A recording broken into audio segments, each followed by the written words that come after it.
khol lắc chùa bảy bưởi cẩn thận đấy khô chung à thiệt thế mà cả ông hoa bốc xia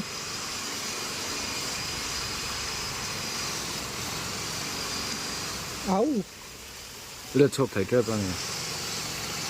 hồi khá zoom sẽ là chọn thật tốt nè mà là mua zoom đi là mua cắn lại dấu trép đó xin là phan kia lợn nào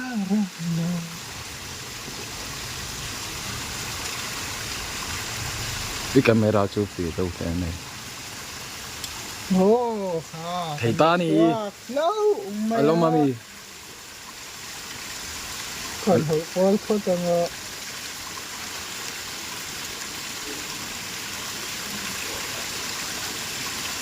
to cái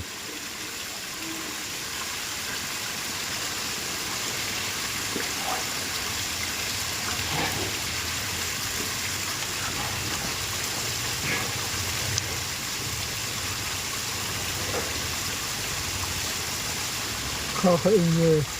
chung mi về được khá nhiều quá sợ là nhiều đồ nhiều